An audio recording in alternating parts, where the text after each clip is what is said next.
مانک اور اشبا پورے 8 پہر سے درختوں کی اوٹ میں چھپے ہوئے تھے۔ ان کی چاروں طرف لمبی خودرو گھاس تھی۔ دھوپ کی شدت نے اس گھاس کو زرد کر دیا تھا اور اس کے کنارے نہایت کٹیلے ہو گئے تھے۔ پسینے میں بھیگے ہوئے جسموں پر جب یہ گھاس چرکے لگاتی تو جسم میں مرچیں سی لگ جاتی۔ بھوک اور پیاس نے ان دونوں کو نڈھال کر رکھا تھا۔ لباس پھٹے ہوئے اور کیچڑ آلود تھے۔ قریب ہی ایک آبی نالا تھا، وہ اسے پار کر کے نسبتاً محفوظ علاقے میں پہنچ سکتے تھے، لیکن نالے پر کڑا پہرا تھا اور سرخ پوش گھڑ سواروں کی آوازیں یہاں تک سنائی دے رہی تھیں۔ اب ان دونوں کو شب کی تاریکی کا انتظار تھا تاکہ یہاں سے نکلنے کے لیے قسمت آزما سکیں۔ اشبا کو رہ رہ کر عبدال غازی کی موت اور ساتھیوں کی گرفتاری کا غم بھی ستا رہا تھا۔ نہ جانے وہ اس وقت کہاں تھے اور ان پر کیا گزر رہی تھی۔ شام ہونے میں ابھی کافی دیر تھی جب انہیں اپنے بالکل قریب گھڑ سواروں کی آوازیں سنائی دینے لگیں۔ پھر اشبا اور مانک پر انکشاف ہوا کہ نالے کے کنارے کنارے گھنی گھاس میں ان کی تلاش شروع ہو چکی ہے۔ یہ ایک طرح مصیبت سر پر پہنچ چکی تھی۔ وہ دم سادھے بیٹھے رہے، پھر جو ہی گھڑ سوار نزدیک پہنچے انہوں نے گھاس میں رینگتے ہوئے مخالف سمت میں حرکت شروع کر دی۔ ان کی کوشش تھی کہ کسی جانب سے گھڑ سواروں کی زد سے نکل جائیں، لیکن وہ بڑے منظم طریقے سے آگے بڑھ رہے تھے۔ آخر اشبا اور مانک نے خود کو حالات کے سپرد کر دیا اور گھاس سے ڈھکے ہوئے ایک گڑھے میں اوندھے لیٹ گئے۔ انہیں امید تھی کہ گھڑ سوار انہیں دیکھے بغیر گزر جائیں گے۔ یہ گڑھا چھپنے کے لیے واقعی مناسب ترین جگہ تھی۔ 2 گھوڑے اس گڑھے کے دائیں بائیں سے گزر گئے اور انہوں نے اپنی سلامتی پر شکر ادا کیا۔ جب تلاش کا کام ختم ہوا اور گھڑ سوار دوبارہ نالے کی سمت چلے گئے تو اشبا اور مانک اٹھ کھڑے ہوئے۔ اس وقت اشبا کی نظر مانک کی ٹانگ پر پڑی، وہاں سے خون ابل رہا تھا۔ اشبا ششدر رہ گیا۔ گھڑ سوار گھاس میں نیزے چبوتے ہوئے گزر رہے تھے اور ایک نیزہ مانک کی ٹانگ کو چھید گیا تھا۔ اس نے واقعتاً بڑی ہمت کا ثبوت دیا تھا اور کاری زخم کھانے کے باوجود آہ تک نہیں بھری تھی۔ اشبا نے باریک مٹی رکھ کر اس کا خون روکا اور جلدی جلدی پٹی باندھ دی۔ مانک سخت تکلیف میں تھا۔ اب شام کا ملگجا اندھیرا پھیلنے لگا تھا۔ جلد ہی تاریکی گہری ہو گئی۔ اشبا نے مانک کو کندھے پر اٹھایا اور اس پرخطر بیلے سے نکلنے کو تیار ہو گیا۔ اس وقت اس کی نگاہ اطراف میں پڑی اور وہ بری طرح چونک گیا۔ ان کا گھیراؤ کرنے والے اتنی آسانی سے ان کا پیچھا چھوڑنے والے نہیں تھے۔ انہوں نے خشک گھاس کو 3 اطراف سے آگ لگا دی تھی جو سرخ روشنی بکھیرتی دم بدم بڑھتی چلی آ رہی تھی۔ قد آدم گھاس دھڑا دھڑ چل رہی تھی اور ان کے گرد موت کا گھیرا تنگ ہو رہا تھا۔ مانک کراہا، اشبا بھائی آپ مجھے یہیں چھوڑ دیں، میں خود کو سپاہیوں کے حوالے کر دیتا ہوں۔ آپ اپنی جان بچانے کی کوشش کریں۔ اشبا اس بات پر کان کیسے دھر سکتا تھا؟ وہ ایک مسلمان تھا، حلقہ دوستہ میں بریشم کی طرح نرم اور حلقہ دشمنہ میں مانند فولاد۔ اس کا مذہب احسان فراموشی نہیں، قربانی سکھاتا تھا۔ اس کے عقیدے نے اسے بسم اللہ کہہ کر آگ کے دریا میں کودنا سکھا دیا تھا۔ وہ پیچھے کیسے ہٹ سکتا تھا؟ اس نے مانک کو مضبوطی سے اپنے کشادہ کندھے پر تھاما اور سر جھکا کر گھاس میں آگے بڑھنے لگا۔ وہ اپنے زخمی ساتھی کے لیے آخری لمحے تک جد و جہد کرنا چاہتا تھا، لیکن اسے معلوم نہیں تھا کہ ہونی ہو کر رہے گی، وہ اسے بچا نہیں پائے گا۔ ایک کھائی کو پھلانگ کر جوں ہی اس نے خاردار جنگلی جھاڑیوں میں بھاگنا شروع کیا، اچانک خر خر کی عجیب آوازیں آنے لگیں۔ وہ ذرا سا آگے بڑھا تو 4 خونخوار جنگلی سور اور ان کے بچے سامنے آ گئے۔ آگ کی تپش اور دھوئیں نے ان موذی جانوروں کو بھی پریشان کر رکھا تھا۔ اشبا کو دیکھتے ہی وہ مشتعل ہو گئے اور حملے کے لیے اپنے سر جھکا لیے۔ اشبا نے دھوئیں سے آنسو بہاتی آنکھوں کے ساتھ عقب میں دیکھا۔ وہاں سرخ پوش گھڑ سواروں کی سرخ ٹوپیاں صاف دکھائی دے رہی تھیں۔ وہ موزہ درندوں کے 3 غولوں کے درمیان گھر گیا تھا۔ ایک طرف شولوں کے سانپ پھونکار رہے تھے، دوسری طرف خون آشام سوروں کی تھوتنیاں تھیں اور تیسری طرف بھی سور ہی تھے، سرخ پوش سور۔ اشبا نے اپنی تلوار برآمد کی اور موذی جانوروں کے مقابلے کو تیار ہو گیا۔ سور تعداد میں 8 تھے، ان میں سے 4 بڑے اور 4 بچے تھے۔ 2 بڑے سور تھوتنیاں جھکا کر خونخوار انداز میں اشبا پر جھپٹے۔ اشبا زخمی مانک کو کندھے پر تھامے بے حرکت کھڑا رہا۔ جوں ہی سور قریب پہنچے، اشبا نے جست لگائی اور ہوا میں اڑتا ہوا ایک جھائی پار کر گیا۔ جست لگاتے ہوئے اس کی تلوار چمکی تھی اور اس چمک کے ساتھ ہی ایک سور کا اگلا پاؤں کٹ کر علیحدہ ہو گیا تھا۔ زخم کھا کر موذی جانور لمبی زرد گھاس میں لوٹ پوٹ ہونے لگا، جبکہ اس کے ساتھی رخ پھیر کر ایک بار پھر اشبا کی طرف بڑھے۔ اس بار ان سوروں میں غضب سے زیادہ خوف کا عنصر تھا۔ اشبا نے محسوس کیا کہ موذی جانور آگ کی تپش سے سخت گھبرائے ہوئے ہیں اور اگر وہ ان کا راستہ چھوڑ دے تو اس سے وہ سیدھے نکل جائیں گے۔ پھر اس نے ایسا ہی کیا۔ جو ہی جانور غراتے ہوئے اس کے قریب پہنچے اس نے پھرتی سے ان کا راستہ چھوڑ دیا۔ سور الجھے بغیر سر پٹ بھاگتے چلے گئے۔ اب ان کا رخ سرخ پوشوں کی طرف تھا۔ اشبا نے دھوئیں کے مرغولوں میں دیکھا دو سرخ پوش سوروں کی ٹکر کھا کر چلاتے ہوئے ہوا میں اچھلے اور کچھ بدحواسی میں دائیں بائیں بھاگے۔ دیکھتے ہی دیکھتے مشتعل جانوروں نے سرخ پوشوں میں بھگدڑ مچا دی۔ لمبی زرد گھاس کے گرد سرخ پوشوں کا حصار اس مقام سے ٹوٹ پھوٹ گیا۔ یہ لمحے اشبا کے لیے بہت قیمتی تھے۔ اس نے فوری فیصلہ کیا اور دھوئیں کے مرغولے میں دوڑتا ہوا ابھرتا آبی نالے کی طرف بھاگا۔ مانک اس کے کندھے پر تھا اور کبھی کبھی اس کی کرا اشبا کے کانوں میں گونج جاتی تھی۔ نالے کے کنارے ایک بلند ٹیلا تھا۔ بارش کے پانی نے ٹیلے کی مٹی میں دراڑیں سے بنا رکھی تھیں۔ اشبا اس ٹیلے پر چڑھ کر دوسری جانب نالے میں اتر سکتا تھا، مگر یہ ٹیلا گھاس سے بالکل خالی تھا، لہٰذا جو ہی اشبا ٹیلے کے دامن سے نکل کر ڈھلوان پر پہنچا، سرخ پوش سپاہی چلانے لگے۔ پھر وہ دو اطراف سے اس کی طرف بھاگے۔ رک جاؤ، رک جاؤ، وہ دھمکی آمیز انداز میں پکار رہے تھے، مگر رکنے کا مطلب بے بسی کی موت تھا، اور اشبا ایسی موت مرنا نہیں چاہتا تھا۔ اس نے سوچ رکھا تھا کہ اگر اسے مرنا ہی ہے تو اس کی موت پرماتما کی ریاست میں ایک یادگار موت ہوگی، کفر کی اندھیر نگری میں روشنی کے انقلاب کو جنم دے گی۔ وہ جسم کی پوری قوت سے ٹیلے پر چڑھتا چلا گیا۔ پھر تیر سنسنائے اور خوفناک سرگوشیاں کرتے اس کے دائیں بائیں سے گزرنے لگے۔ اچانک ایک تیر اس کی ران میں اور دوسرا پنڈلی میں اتر گیا۔ پوری کوشش کے باوجود اشبا خود کو سنبھال نہ سکا۔ وہ لڑکھڑایا اور پہلو کے بل ٹیلے کی بھربھری مٹی پر گرا۔ مانک پر سے اس کی گرفت ختم ہو گئی۔ وہ اس کے کندھے پر سے پھسلا اور لڑکتا ہوا نشیب کی طرف بڑھتا چلا گیا۔ بڑی تیزی سے اشبا نے خود کو سنبھالا اور پاؤں پر کھڑا ہو گیا۔ مانک اس وقت دامن کی گھاس میں پہنچ چکا تھا۔ اشبا نے گھاس میں سے اس کا سر برآمد ہوتے دیکھا اور اٹھنے کی کوشش کرتے، پھر چاروں طرف سے مشعلیں لپکیں اور سرخ پوشوں نے اسے دبوچ لیا۔ اشبا کا جی چاہا کہ وہ اس کی مدد کو پہنچے، مگر اس نے اپنے بے قرار قدموں کو روک لیا۔ اب یہ کوشش لا حاصل تھی۔ اس نے دل ہی دل میں مانک کو خدا حافظ کہا اور پلٹ کر دوبارہ ٹیلے کی چوٹی کی طرف بڑھا۔ ایک بار پھر سرخ پوشوں کے للکارے گونجے اور تیروں کی دوسری بوچھاڑ آئی، تاہم خوش قسمتی سے وہ محفوظ رہا۔ چوٹی پر پہنچتے ہی اسے 50-60 قدم نشیب میں نالے کا تیز رفتار چمکتا پانی دکھائی دیا۔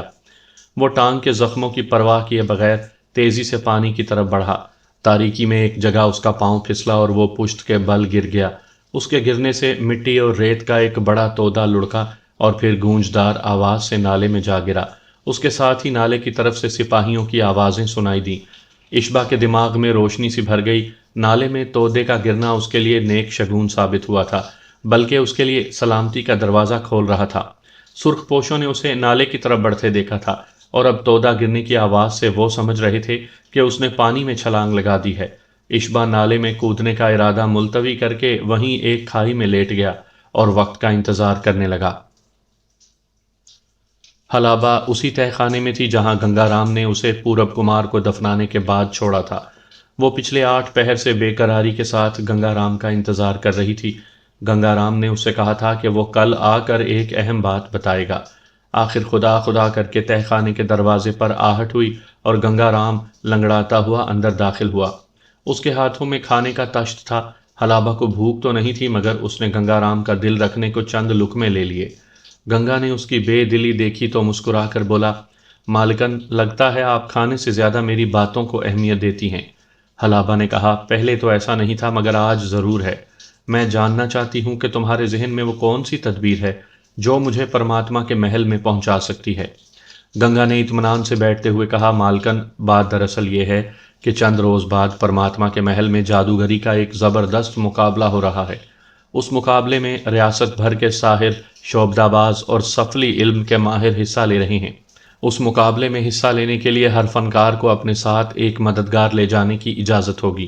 میں چاہتا ہوں کہ کسی طرح اس مقابلے میں شریک ہونے کی اجازت مل جائے تو میں آپ کو ساتھ لے جاؤں۔ حلابہ نے حیرانی سے پوچھا، تم جادوگر ہو؟ گنگا نے کہا، جادوگر کا رتبہ یہاں بہت اونچا ہوتا ہے، میں تو صرف ایک شعبدہ باز ہوں۔ یہاں شعبدہ بازوں کے بھی 2 درجے ہیں، آپ مجھے ادنا درجے کا شعبدہ باز کہہ سکتی ہیں۔ کئی برسوں سے میں شعبدہ بازی کے میدان میں سر کھپا رہا ہوں۔ حلابہ نے کہا، کیا تم اس مقابلے میں شریک ہو سکتے ہو؟ گنگا نے سوچتے ہوئے کہا، یقین تو نہیں ہے لیکن آشا ضرور ہے۔ میرے ہاتھ ایک انوکھا شعبدہ آیا ہے۔ اگر یہ شعبدہ کامیاب ہو گیا تو ہو سکتا ہے پرماتما کے روبرو جانے کا موقع مل جائے۔ حلابہ نے پوچھا، کامیابی سے تمہارا کیا مطلب ہے؟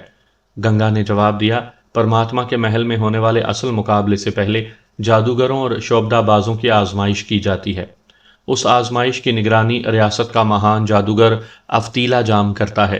مقابلے میں شرکت کے سب خواہش مند سب اپنے اپنے شعبدے اور کمالات دکھاتے ہیں۔ صرف وہی خوش بخت اصل مقابلے کے لیے چنے جاتے ہیں جن کا کام افتیلا جام کو پسند آتا ہے۔ میں کل اس آزمائش میں شریک ہونے کے لیے جا رہا ہوں۔ آپ پرارتھنا کریں کہ مجھے اس میں کامیابی ہو۔ حلابہ اب دلچسپی سے یہ باتیں سن رہی تھی۔ اس نے پوچھا، تمہارا شعبدہ کون سا ہے؟ گنگا نے اپنے سیاہ تھیلے میں سے مرغی کا ایک انڈا نکالا، پھر اس کی دونوں طرف کسی گوند کے ذریعے چڑیا کے دو ننھے منھے پر چپکا دیے۔ تب اس نے انڈا ایک ہموار تختے پر رکھ دیا، شمعدان کے ذریعے اسے حرارت دینے لگا۔ ساتھ ساتھ وہ ہاتھ کی مخصوص حرکات سے کچھ پڑھتا بھی جا رہا تھا۔ تھوڑی دیر بعد حلابہ نے حیرت سے دیکھا کہ انڈے میں لرزش پیدا ہوئی، وہ اپنی جگہ سے لڑکا اور پھر اچانک ہوا میں تیرنے لگا۔ حلابہ کی آنکھوں میں سراسیمگی تھی، وہ حیرت سے کبھی انڈے اور کبھی گنگا رام کو دیکھتی تھی۔ شمع کی روشنی میں گنگا رام کا چہرہ بڑا پراسرار لگ رہا تھا۔ اچانک انڈا زمین پر گرا اور ٹوٹ گیا۔ اس کے اندر چھلکوں پر کسی بدبودار نیلے سیال کے قطرے چمک رہے تھے۔ یہ سب کیا ہے؟ حلابہ نے اپنی حیرت ظاہر کی۔ گنگا رام اپنی کامیابی پر مسکرایا، آپ کا چہرہ گواہی دے رہا ہے کہ میرے شعبدے میں دلچسپی کا سامان ہے۔ حلابہ بولی، یہ تو ٹھیک ہے، مگر یہ سب کیسے ہوا؟ گنگا رام نے سیاہ تھیلے سے ایک دوسرا انڈا نکالا اور حلابہ کو بتانے لگا، یہ دیکھیں مالکن، میں نے اس میں ایک چھوٹا سا سوراخ کیا ہے، پھر نلکی کے ذریعے اس میں سے تمام زرد اور سفید مادہ نکال لیا ہے۔ اس خالی انڈے کے اندر میں ایک کیمیائی مرکب کے چند انڈے ڈال دیتا ہوں۔ بعد میں موم کے ذریعے انڈے کا سوراخ بند کر دیا جاتا ہے۔ دیکھنے پر یہ سوراخ بالکل نظر نہیں آتا، بعد ازاں میں ہلکے پھلکے پر چپکا کر اس انڈے کو دھوپ میں رکھ دیتا ہوں۔ اندر کا کیمیائی مادہ بے حد تبخری ہے، گرمی پہنچتے ہی بخارات بنتے ہیں اور انڈا ہوا میں تیرنے لگتا ہے۔ حلابہ اس شعبدے پر خاصی حیران ہوئی۔ گنگا رام کچھ دیر تک اپنے شعبدے کی باتیں کرتا رہا، پھر گفتگو کا رخ پورب کمار کی طرف مڑ گیا۔ حلابہ کے پوچھنے پر گنگا نے بتایا کہ اب سب معاملات ٹھیک ہیں، گھر میں کسی کو شبہ تک نہیں کہ گھر کا مالک اپنے ہی گھر کے باغیچے میں ابدی نیند سو رہا ہے۔ کچھ دیر بات چیت کے بعد گنگا کل آنے کا وعدہ کر کے تہ خانے سے چلا گیا۔ اگلے روز شام کو گنگا رام آیا تو بے حد خوش تھا۔ اس کا چہرہ دیکھتے ہی حلابہ نے اندازہ لگایا کہ وہ شعبدہ بازی کی آزمائش میں کامیاب رہا ہے۔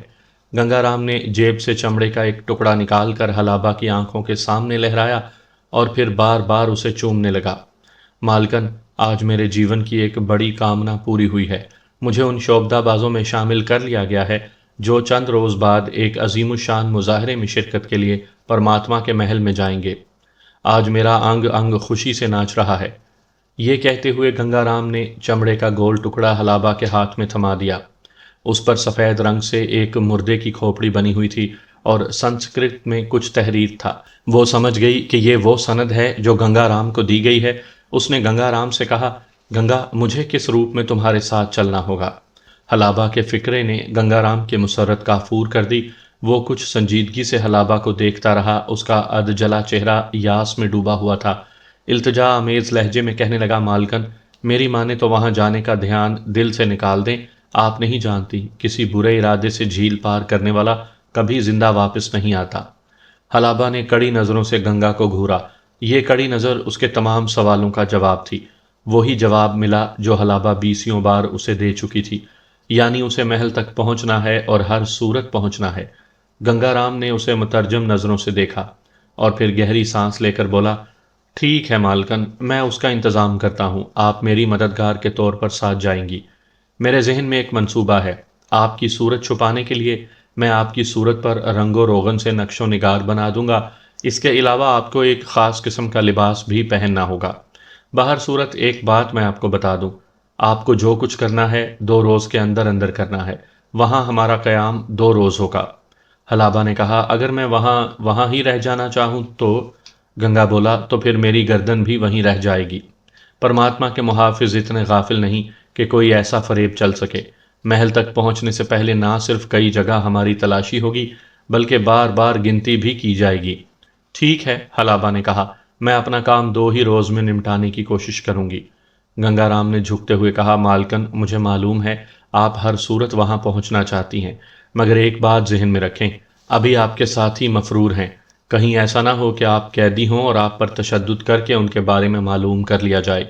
حلابہ نے کہا، گنگا رام، تم اس بات کی فکر نہ کرو، جب مجھے اپنے ساتھیوں کے بارے میں کچھ معلوم ہی نہیں تو میں کیا بتاؤں گی؟ ہاں، اگر میری مدد کرنے میں تم اندیشہ محسوس کرتے ہو تو بتا دو، میں تمہیں مجبور نہیں کروں گی، کیونکہ میں جانتی ہوں یہ کام واقعی خطرناک ہے۔ گنگا رام نے اٹھتے ہوئے کہا، بس مالکن، اب اور کچھ نہ کہنا، میں ان لوگوں میں سے نہیں جو قدم بڑھا کر پیچھے ہٹ جاتے ہیں۔ میں آپ کا ساتھ دوں گا چاہے اس میں میرا جیون ہی کیوں نہ چلا جائے۔ میں جانتا ہوں کہ جنگ ظالم کے ساتھ ہے اور مظلوم کا ساتھ مظلوم نہیں دے گا تو اور کون دے گا؟ اشبا پورے 8 پہر اس ٹیلے کی ایک کھائی میں چھپا رہا۔